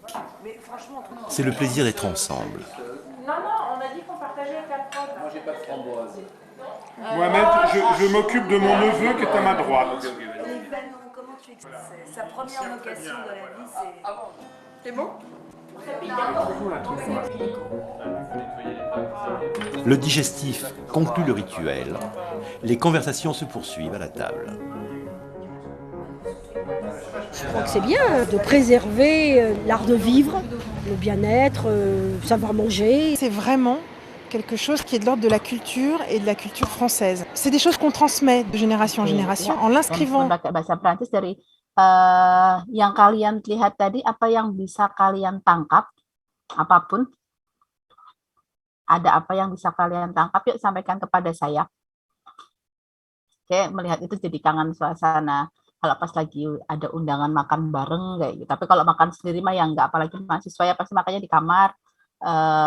Ya udah pakainya croissant atau misalkan pas beli baguette atau pakainya buah kayak gitu ya. Ya, sampaikan apa yang bisa kalian tangkap dari situ, apa yang kalian lihat. Kalau bahasanya saya yakin masih sangat susah gitu ya, tapi dari apa yang kalian lihat, kalian bisa menangkap apa saja. Semua orang bantu mempersiapkan buat acara makannya. Semua orang membantu untuk persiapan membuat makanannya. Oke, merci Putri. Yang lainnya? Apa yang kalian lihat? Itu ada acara pesta atau acara ulang tahun dan yang lain juga bantu seperti wine, keju dan kayak gitu-gitu, madam. Bantu ya tuh. Happy wine, keju ya, ada kue ulang tahun. Terus yang lainnya lagi? Urutan makannya sesuai seperti budaya makan di Prancis, madam. Seperti apa tadi yang kalian lihat? Minum wine dulu, abis itu appetizer, abis itu main course, abis itu makan keju, baru ditutup dengan dessert. Oke, ada yang lain lagi? Satu lagi, apa yang kalian lihat, ya, yang kalian bisa tangkap tadi dari video tersebut? Di kue ulang tahunnya itu lilinnya menyesuaikan umur sepertinya, madam. Lilinnya menyesuaikan umur, ya meskipun ini bukan termasuk budayanya ya, itu sebenarnya custom saja. Ya, apa Lilis? Kalau yang saya lihat itu di usia yang masih remaja, anggota keluarganya sudah mengenalkan resepnya, madam. Ya. Mengajari anak-anak muda, anak-anak kecil untuk menyiapkan makanan, mulai diajari, ya, kemudian untuk mencicipi, karena itulah gastronomi. Ya, gastronomi itu tidak hanya sekadar makan, tapi juga belajar tentang budayanya, belajar tentang warisannya. Makanya tadi dikatakan patrimoine. Patrimoine itu warisan, patrimoine kultural, ya berarti warisan budaya. Kenapa? Karena ini uniknya di Prancis. Beneran memang seperti itu, terutama kalau pas lagi undangan makan malam dengan keluarga besar gitu ya, apalagi kalau keluarganya banyak gitu di satu rumah, memang seninya seperti itu. Jadi kalau kita kan kalau makan jangan banyak bicara atau jangan sambil bicara, tapi kalau di Prancis yang namanya makan, terutama makan malam ya, kita akan sebavardi aja, akan ngomong, akan sambil ngobrol. Makanya kalau makan malam itu bisa lama banget, apalagi dengan urutan-urutan tadi ya. Kemudian di dalam gastronomi ini juga ada budaya di sana. Kalian tadi bisa lihat ya, menyiapkan wine, ya, du vin, kemudian fromage, vin, comment ça s'écrit vin, gimana tulisannya, ada yang tahu? Jadi kalau kalian bilangnya wine gitu, tapi dalam bahasa Prancisnya adalah du vin. Ya, ditulis bagian setting biar teman-temannya tahu. Bukan de tapi du, karena nggak bisa dihitung. Jadi ada yang bisa membetulkan? Du vin. Oke, du vin ya, jadi tidak digabung. Ya, dipisah seperti yang ditulis sama Alia yang di bawah. Du vin. Bahasa Prancis sebenarnya vin saja, tapi ini ada gramatikal kalau dalam bahasa Inggris ada yang nama benda yang tidak terhitung, yang dihitung gitu. Nah, dipakainya du. Kemudian ada fromage. Apa itu fromage? Keju. Keju. Comment ça s'écrit fromage? Ada fromage ya. Nah, itu kalian bisa melihat karena budayanya itu memang menarik sekali. Di sana tidak melarang anak kecil untuk bergabung di dapur. Beneran, waktu itu 2 minggu mau pulang gitu ya, terus udah yuk makan-makan di rumahku gitu. Makan-makan gitu. Kita ngumpul. Jadi makan tuh tidak cuma modal dengkul datang terus sudah tinggal makan tuh enggak. Kalau di sini kan orang yang punya rumah gitu ya, ya walaupun udah nyiapin macam-macam, tapi di sana itu ada prosesnya, kita masak bareng. Gitu kan. Oh, yang diundang pasti akan bawa sesuatu. Jadi kalian nggak nyari gratisan aja gitu, tapi juga bawa un bouquet de rose ya, bawa sebuket bunga mawar, atau misalkan bawa du vin, ada bawa wine-nya, anggurnya, ada yang misalkan bawa dessertnya pour la glace misalkan, atau untah, alkueta, ya kita akan bawa itu ya. Itu tadi video yang bisa merepresentasikan budaya gastronomi yang ada di Prancis seperti itu ya, secara umum. Nah, kita bisa tahu bahwa yang namanya orang Prancis itu kalau sarapan ya, kita mulai bahas ini yang umum-umum ya. Kalau di kalian sarapan jam berapa? Jam 6. Jam 12, Madam. Jam 12 baru sarapan gitu ya. Nah, kalau di Prancis sarapan biasanya antara jam 7 jam 8, karena kalau jam 7 jam 8 itu di musim dingin terutama ya, itu masih sangat pagi gitu, karena beberapa wilayah paling baru muncul matahari itu 7:30 gitu ya. Jadi masih gelap gitu kan kalau misalkan jam 6 gitu. Jadi masih pada tidur. Kemudian yang dimakan kalau kalian sarapan makanannya apa? Nasi. Nasi Madam. kuning, ya, nasi pecel, lontong gitu ya. Tapi kalau orang Prancis yang namanya sarapan itu mereka makanya kenapa dinamakan le petit déjeuner. Petit itu apa? Kecil. Karena memang porsi mereka kecil. Jadi kalau budayanya mereka sarapan itu ya avec le café, ya, kopi ya. Le café, au café au lait. Apa itu café au lait? Ada yang bisa kopi susu. Kopi susu. Ya. bisa menuliskan cafe au lait.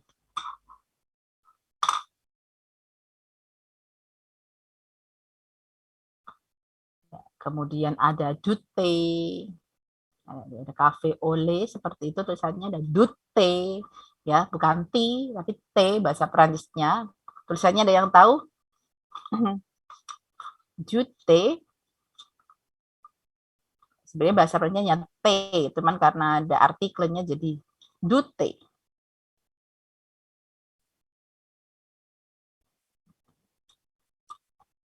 Ya. Ini ya, minum teh. Makanya sering dengar kan kalian croissant. Jadi je mange restoran pesennya croissant gitu kalian, karena nggak tahu bahasa apa budaya Perancis. Jadi kalau bikin kalimat gitu ya, mungkin di produksi écrite atau mungkin di produksi oral gitu kan. Je mange du croissant au restaurant. Ya Allah, jauh-jauh ke restoran makanya cuma croissant gitu ya. Nah, karena memang di sana itu untuk sarapan atau misalkan avec du pain. Tadi tahu ya waktu beli ada lihat un grand pain, roti yang besar itu yang dipotong.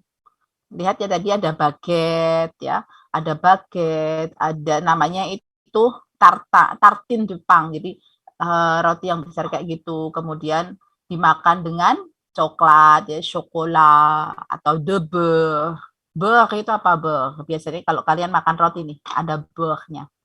De beurre atau du beurre. Mentega bukan? Walah, mentega ya, du beurre.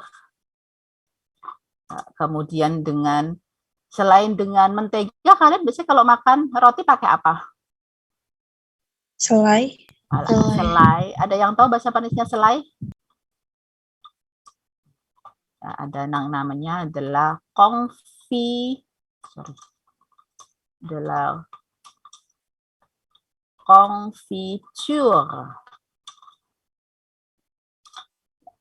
Ini selai adalah confiture. Jadi kalau pagi-pagi makanya gitu. Jadi mereka akan shock gitu kalau kalian pagi-pagi makan nasi rendang ya, apa nasi padang atau nasi kuning, mereka ini.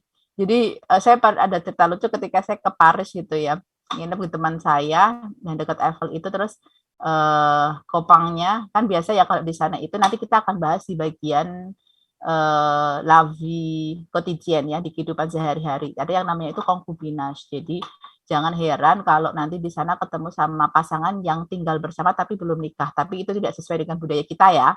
Jadi yang namanya kita belajar budaya, kita tidak ngejudge gitu ya, karena memang budayanya beda, tapi kita tahu dan kita bisa membedakan itu cocok atau enggak dengan budaya kita ya.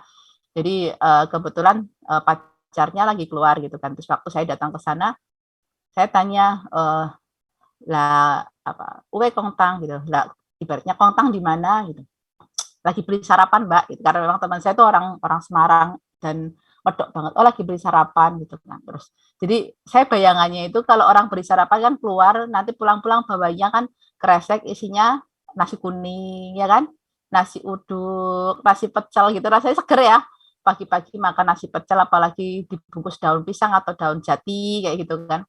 Tapi waktu datang teman saya bawanya croissant ya, roti coklat, kemudian bawa jus d'orange, udah bawanya itu. Jadi saya sempat ketika mau beli sarapan mbak, sepersekian detik itu di kepala saya lagi keluar beli pecel, beli nasi uduk, nasi lontong sayur gitu kan. Meskipun saya tahu juga nanti yang datang nggak bakalan itu, cuman kok rasanya kangen ya.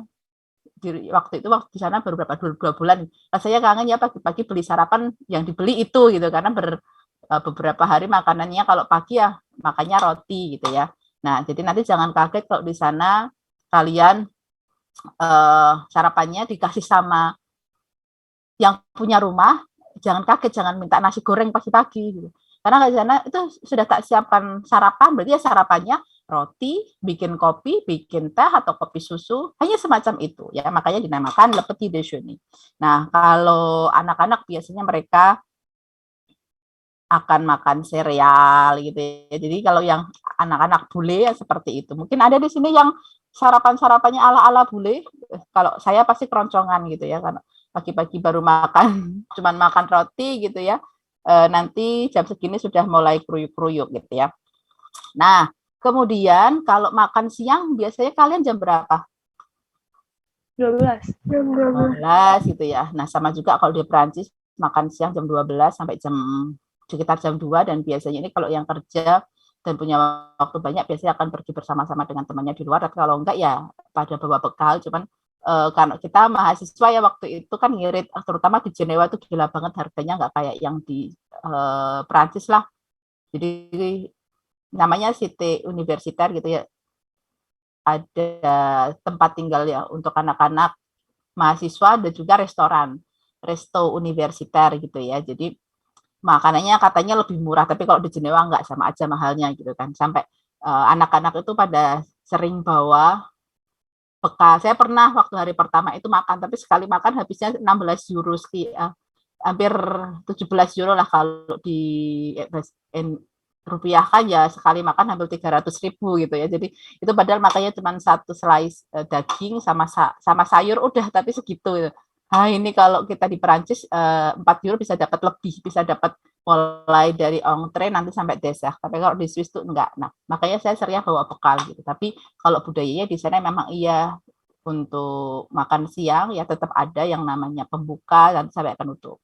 Nah, untuk makan malam biasanya kita mulai dari jam 7 sampai jam 9. Jadi ini durasinya lebih panjang karena biasanya kalau orang Prancis itu makan malamnya nggak cuma makan udah selesai, enggak. Tapi ya tadi bisa dilihat di video tadi ya, sambil ngobrol ya, kemudian sambil nyiapin. Jadi makan itu nggak yang cuma udah makan diem-dieman habis itu selesai, enggak. Tapi di sana ada budayanya gitu ya. Berbicara, oh ini menunya ini dibuat dari ini, kemudian cerita. Di orang Prancis itu senang banget, dan ini saya pernah melihat gitu ya. Jangan bayangkan kalian, keju di sana itu banyak banget gitu kan.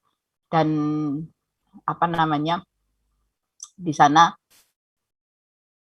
sudah biasa kalau makan malam atau makan bareng sama teman-teman itu juga menyajikan keju. Tapi buat saya rasanya aneh semua gitu ya, karena buat saya nggak terbiasa sih ya. Cuman karena saya dulu waktu di sana, saya membayangkan, karena saya sudah dosen waktu itu, jadi saya dosen tapi juga sambil ngajar. Tapi saya sampaikan di awal ya, saya itu belum lulus, saya sudah diminta untuk ngajar.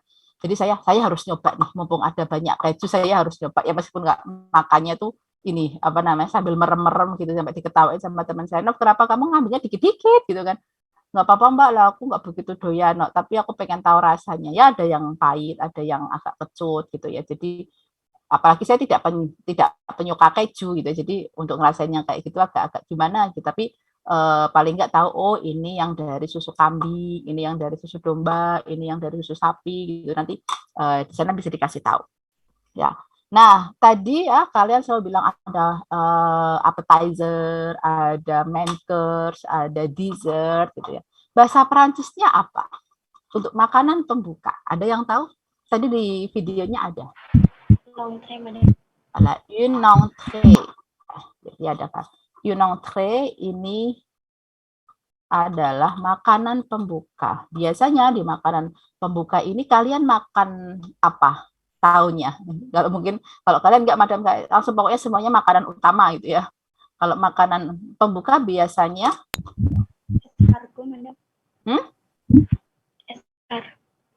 escargot. Kalau yang di video tadi escargot. Biasanya untuk entree atau makanan pembuka, orang-orang akan makan salad ya. Kemudian dessert telur ya, sup ya. Apa misalkan kalau sup itu biasanya untuk malam. Kemudian tadi ada apa, daging-dagingan ya. Ya kayak seperti escargot tadi, escargot champignon. Nah, sebelum entree ya, tadi ada yang namanya aperitif kalau dalam bahasa Prancis. Bukan appetizer ya, jadi aperitif. Makanan paling pembuka. Jadi ini biasanya aperitif ini digunakan untuk ya menyambut orang yang datang. Makanya tadi ada ini ya, duvang, makan bak, dan itu kan kita bisa lihat ketika makan minum vang, itu kan belum di meja makan ya, masih menyambut di tempat yang lainnya sambil minum, sambil ngobrol. Nah, ini namanya anaperitif. Nah, kemudian untuk makanan pembuka, jadi makanan pembuka bukan appetizer, bukan aperitif yang bentuknya makanan ya. Jadi kalau aperitif di sini biasanya kita makannya minumnya ya minum juvang gitu kan, cemilan-cemilan yang lain gitu. Tapi sering sekali yang dikeluarkan itu vang dulu. Kemudian ada une entrée ya. Entrée itu makanan pembukanya untuk apa? Yang gurih-gurih, untuk menimbulkan selera makan. Makanya kalau orang makan, orang Prancis bilangnya apa? Selamat makan gitu. Kalau bahasa Inggris nggak ada. Apa tadi kalian dengar? Bon appétit. Karena ada appétit. Appétit itu selera makan. Ya, jadi bon appétit, selamat makan. Dan ini jadi sebuah budaya gitu ya. Jadi kita makan diem-diem itu enggak. Jadi kalau makan yang bon appétit, kita ngucapin itu. Dan oh ya satu lagi tadi di aperitif ketika orang minum vang, ada satu budaya yang harus diingat kalau nanti kalian kesana. Kita kalau orang minum vang, aduh saya nggak bawa gelas nih. Jadi anggap aja ini gelas ya. Jadi kalau kalian bawa ya minum vang, diundang sama teman-temannya itu kan pasti tos gitu kan.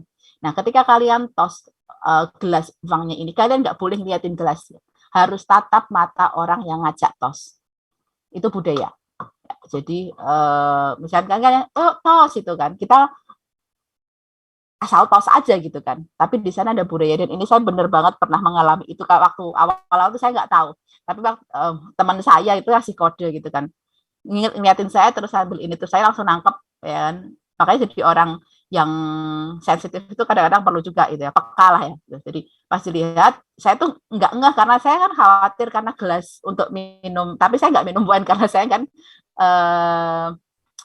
saya nggak minum anggur ya, karena waktu itu beralkohol. Terus sama teman saya disuruh minum Coca-Cola gitu. Jadi harus ngeliatin. Jadi ketika ini ditempelin di tos, saya kan takut kalau gelasnya matak gitu kan ya, karena gelas itu kan tipis. Jadi saya ngeliatin gelasnya, terus sama teman saya diliatin, matanya melotot ke saya gitu sambil gitu kan. Terus habis itu oh iya berarti kalau pas minum itu harus lihat. Dan waktu saya cari memang beneran itu adalah budaya ketika kita minum anggur ya bersama teman-teman, terus kita tos gitu kan.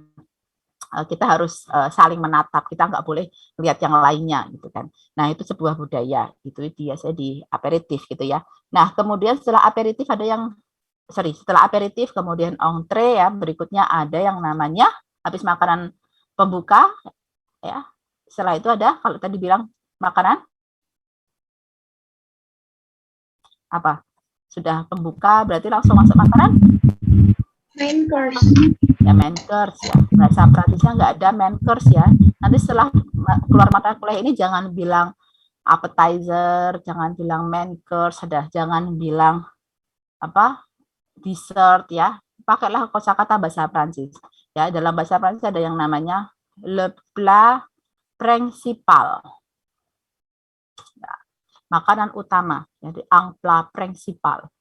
Biasanya di makanan ini ya kalian tadi bisa lihat ya, ada viande itu daging, atau tadi ikan ya, ikan yang disajikan di piring, kemudian di atasnya dikasih citron ya, citron itu jeruk ya, kemudian poisson ya, poisson kan tadi ikan ya, kemudian di bawahnya ada sayuran. Ada yang tahu bahasa Prancisnya sayuran apa? Legume. Voilà, legume ya. Jadi bawahnya kan tadi kalian lihat ya, ada sayuran namanya kalau kembang kol kol putih itu ya, kalau bahasa Prancisnya itu des endives itu. Ini nanti kalau kalian nggak tahu, kalian bisa cek di Google Image ya, des endives. Ada sayurannya itu, kemudian di atasnya dikasih poisson tadi ya, ada ikannya, kemudian dikasih serutnya, itu biasanya plat principal. Jadi di sana jangan berharap kalau plat principal kalian nyarinya nasi. Kan? Karena mereka makanan utamanya bukan nasi, ya, lebih banyak ke protein. Dan memang ini bisa kenyang, bisa kok beneran. Karena di sana itu kalau makan ayam, kalau kalian bilang makan ayam, yang kalian makan tuh apanya? Kalau kalian makan ayam, paha ya kan, dada ya kan.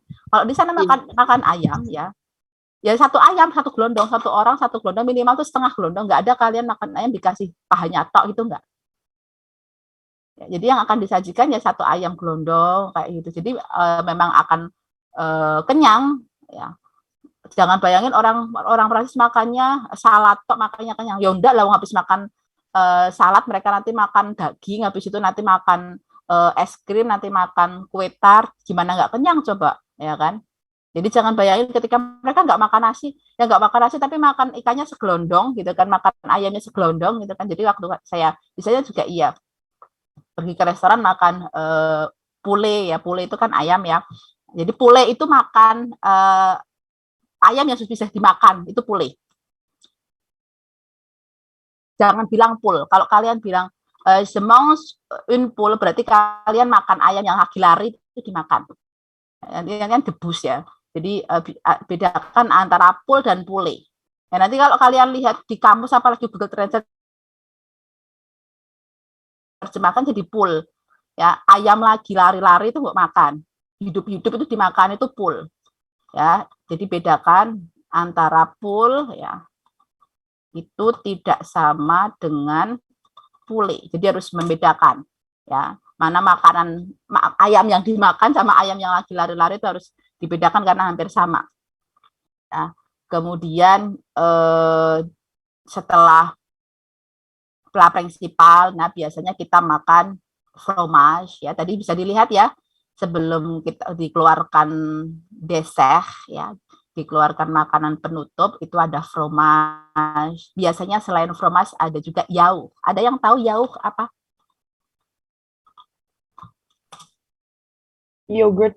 Voilà, yogurt ya, ang yaourt. Di sana udah ini banget, udah biasa banget. Jadi habis makan keju, karena saya juga nggak doyan. Jadi saya tuh nggak begitu suka, nggak begitu doyan produk-produk susu. Jadi teman saya tuh bingung. Jadi kalau pas minum vang gitu, saya kan nggak minum vang ya. Kan biasanya saya dikasih teh yang ini apa namanya, teh yang organik kayak gitu. Jadi apalagi kalau habis makan yang daging-daging ya, waktu itu saya makan kraket itu keju, tapi kejunya enak yang untuk kraket saya doyan, kemudian dimakan sama kentang, dimakan sama daging gitu. Nah itu kan banyak lemak banget, dan untuk menetralisir itu memang orang sana biasanya minum anggur, minum vang gitu kan.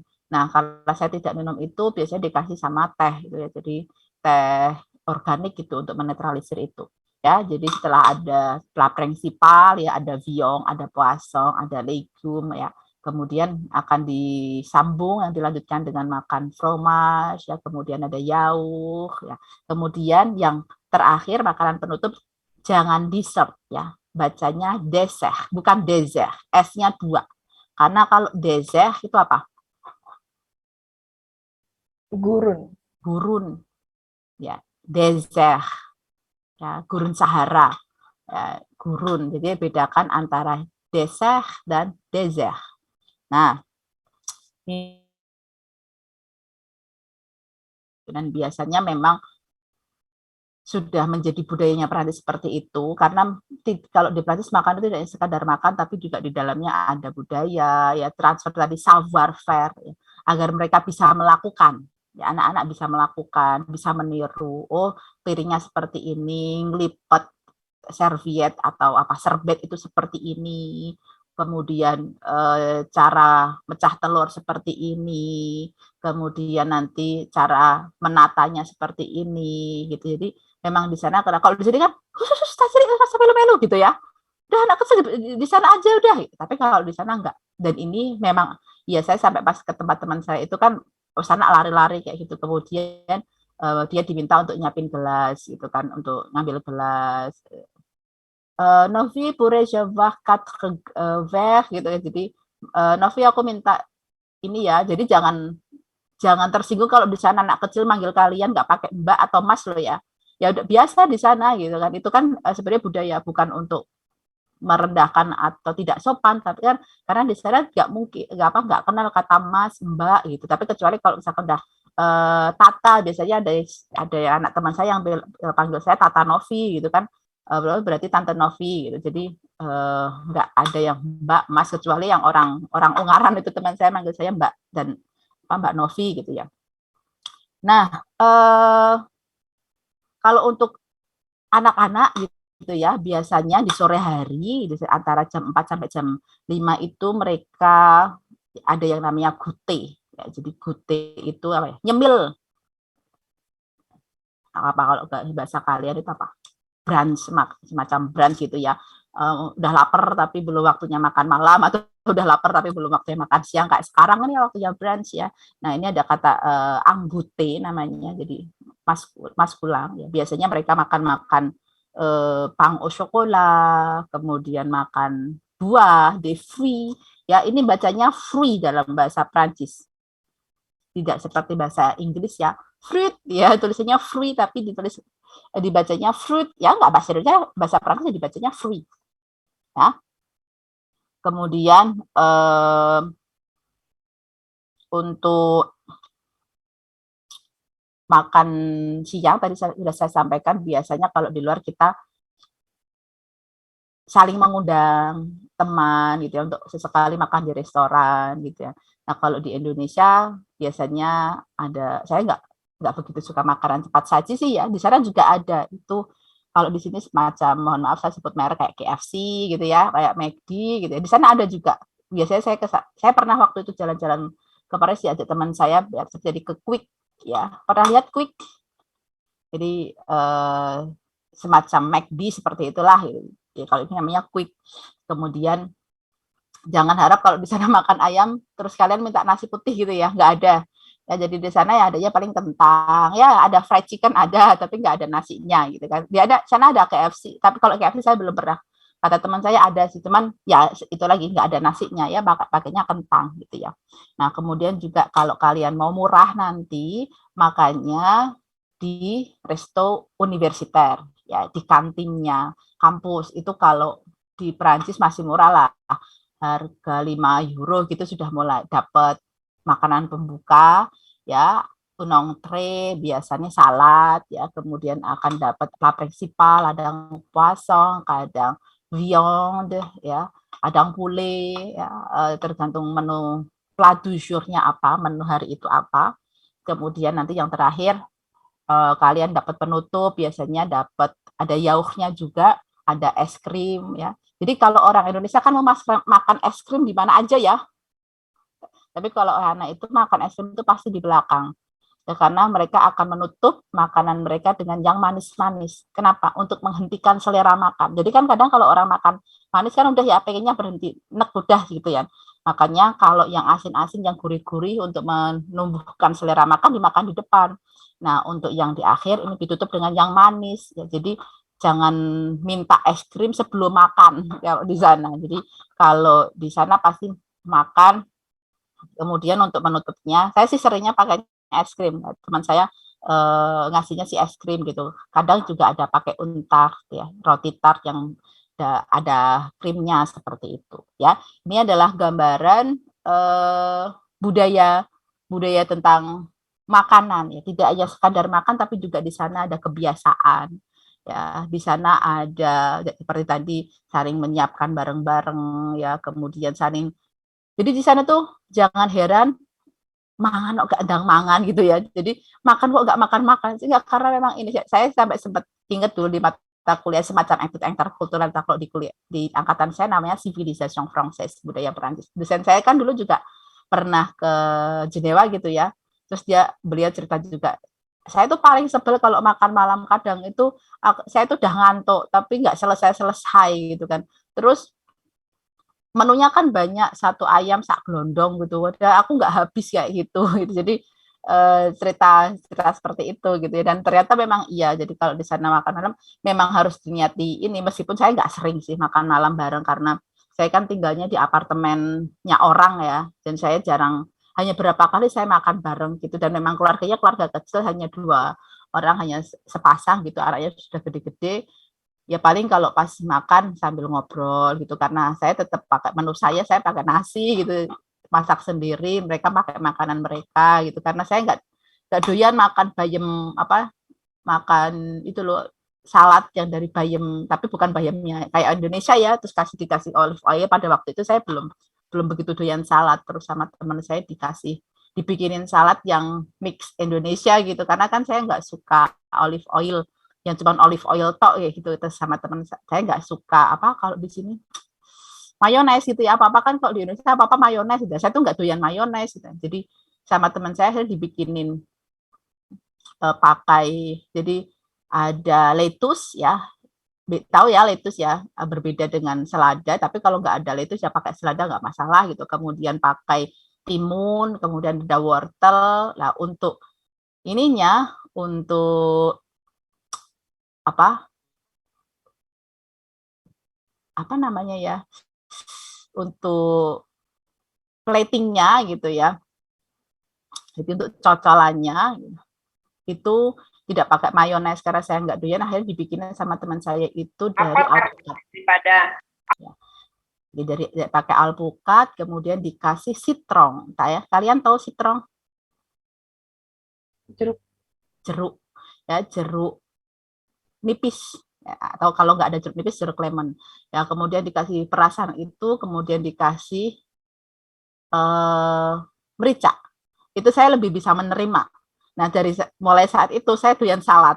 Nah, karena sebelumnya kan kalau bikin salad dikasih mayones atau kalau enggak oil. Saya itu pernah keceplos buah zaitun. Ada yang pernah makan buah zaitun? Saya itu kan nggak tahu, jadi rasanya gimana? Pernah, Jasmina?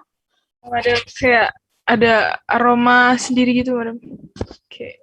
Ada aroma terus sepet-sepet gitu kan. Jadi kayak waktu makan set kayak gitu. Tapi ada orang yang suka juga gitu. Jadi waktu itu saya iseng nyobain gitu kan. Ini apa, zaitun. Jadi pas makan gitu. Tapi karena ya namanya enak dan nggak enak itu relatif lah beneran gitu. Jadi karena saya nggak suka mayonnaise, saya yaourt juga nggak begitu suka ya. Kemudian jadi agak ribet lah ya. Terus sama teman saya yang seleranya sama dengan saya, itu orang yang baik banget, teman yang nolong saya waktu di Swiss. Jadi suaminya itu orang Swiss. Jadi kalau saya bahan makanan itu saya sering dikasih, saya baju dibeliin, ya, saya sering diajak ke restoran. Jadi di sana saya bisa merasakan budaya di sana karena beliau itu. Bahkan pas pulang, ayo kamu pengen beli apa gitu kan. Ini mumpung aku dapat bonus Natalan nih, kamu mau beli apa kayak gitu. Terus boleh apa aja Mbak gitu. Kebetulan orang Solo ya, jadi aku pengen beli tas, ya dibeliin tas, ya dibeliin baju. Setiap minggu tuh saya, Novi kamu bahan makannya masih apa enggak gitu. Terus ini aku dapat sambal dari temanku yang di Belanda dikirimin gitu. Jadi besok tak ajak jalan-jalan ya. Jadi itu beliau baik banget ya. Karena selera makannya sama dengan saya, beliau juga nggak suka salad yang pakai mayones kayak gitu-gitu. Akhirnya saya dibikinin itu, dan saat itu saya jadi doyan salad gitu ya. Dan kadang-kadang saya bikin itu. Dan jangan bayangin orang Prancis makanya salad tok gitu ya. Kan orang sering bilang, wah boleh nggak makan nasi bisa kenyang gitu kan. Jangan salah lah, mereka habis makan salad, makan daging, makan ayam, makan poisson, masih makan keju, masih makan roti, masih makan es krim. Gimana nggak kenyang coba ya kan? Dan itu biasanya memang lebih lama kenyangnya dibandingkan kita makan nasi ya. Sampai di sini bisa dipahami? Bisa, Madam. Nah, hari ini sampai di situ dulu. Minggu depan kita ada kuis. Saya akan memberikan satu tugas kepada kalian. Tadi kan kita sudah membahas budayanya ya. Saya juga selipi kosakata-kosakata yang ada di tema tentang makanan ini. Coba carikan saya makanan-makanan khas dari setiap region yang ada di Prancis. Yang pertama yaitu makanan yang berasal dari Le Nord de la France. Le Nord itu apa? Nord, mari masih ingat? Kalau bilang Nord, apa artinya? Le Nord.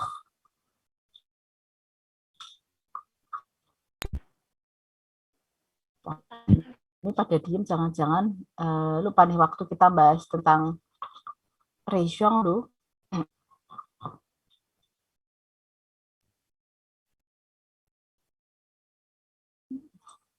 Apa Le Nord de la France ini berarti bagian mana? Utara, Madam.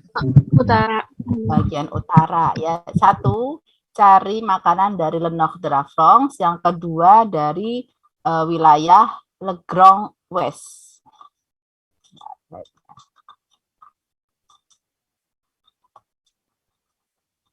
Tahu kalau West itu mana? Barat, barat. Barat, ya. The Grand West ya. Kemudian ada Le Sud-Est. Sud-Est kemarin apa? Ayo, ada antara Sud dan Est. Barat Daya. Barat Daya. Nah, kemudian ada Le Sud-Ouest. Berarti kalau Le Sud-Ouest dari apa? Dari bagian mana?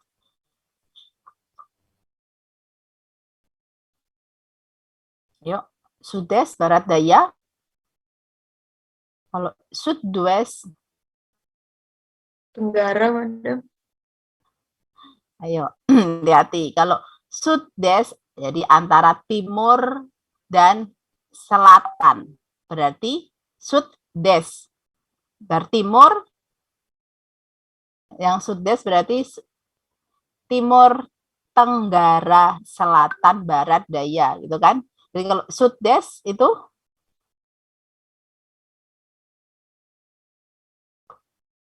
Tenggara, Madam. Tenggara. Kalau Sud-Ouest berarti antara sud ya, antara selatan dan barat. Berarti Barat Daya. Barat Daya. Nah, kemudian ada di Grand Est. Jadi di tempat ini.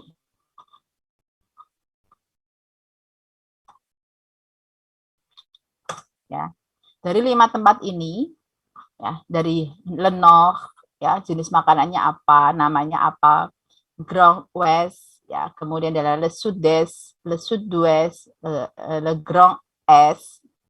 Nah, kalian tidak hanya cari nama makanannya, tapi juga cari gambarnya.